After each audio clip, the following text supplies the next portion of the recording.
Tommy Dwyer was very persistent.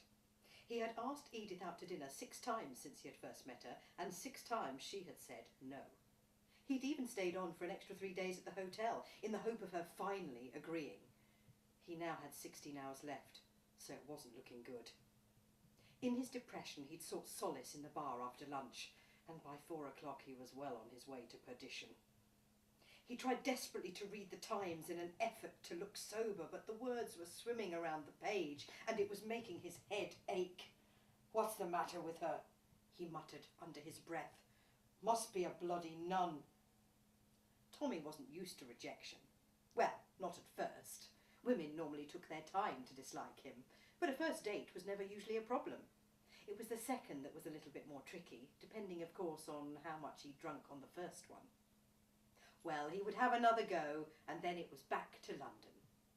He stood up, but his nerves got the better of him, so he sat straight back down again, flinging his arm in the air. "Waiter!" Richard looked up from behind the bar and frowned. If there was one thing that really got on his nerves, it was being called a waiter. He was most certainly not a waiter. He had trained very hard to become head barman at the Ritz in Piccadilly, and had won awards for his cocktail-making skills. So he ignored him. Tommy strained his head around the corner of the wing-back chair, searching out the waiter, but Richard turned his back and pretended to be busying himself with some important matter. Tommy was just about to shout louder when Edith walked into the room. She looked ravishing today, thought Tommy, dressed in a mustard-coloured woolen dress with sweet little collars and a drop-waisted pleated skirt. She was headed for the bar. Tommy knew that he must intercept her immediately and press his suit once more. With great effort, he swung himself out of the chair and stumbled towards her in the manner of the great ape of New Guinea.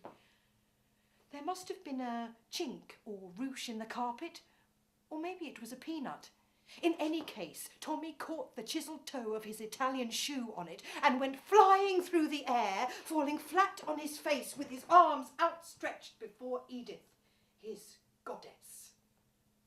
"Tommy, this really is too much," Edith remarked. "Edith, I'm sorry, you're drunk." He stumbled to his feet and grabbed Edith around the waist and started to waltz with her. "I can't stop thinking about you," he said. "I want to kiss you and be with you, and I want to touch your neck." And he kissed her forcefully on the lips. She slapped his face and he fell to his knees. "Save me," he cried. And the look in his eye was so desperate that Edith caught her breath and was for a moment speechless. Richard came trotting out from behind the bar, a gleeful look in his eye. He loved gossip, and this was as good as it gets in Peacehaven. "Sir, I think that you have had sufficient to drink and must leave this bar immédiatement, s'il vous plaît. Edith, ça va? You all right?" "Perfectly, thank you, Richard. I'll take care of this." "As you wish," he replied and smirked at her. "Tommy, get up and go to your room immediately, and do not come out again until you are sober," Edith commanded. "Otherwise you'll be thrown out of the hotel." "What's that to me? You'll help me, Edith. I love you." "No, you don't," she said, pushing him out towards the foyer. "That's just the drink talking." "It's not, and I can prove it," he said, grabbing her hand and going down on one knee. "Marry me." "Please get up and don't cause a scene." "I won't.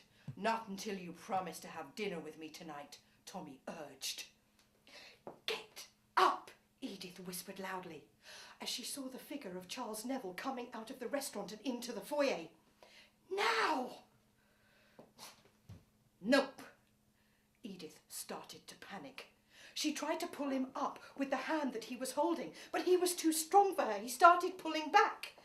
She looked over his head towards the doors. 2 blobs of colour were coming towards them. Guests! She tried to pull away from him, but he pulled her back. She was in danger of toppling over him. "All right," she said. "Enough. I'll have dinner with you tonight if you promise to go up to your room and sober up." The look in her eye told Tommy it was foolish to do anything but agree. So he stood up and let go of her hand.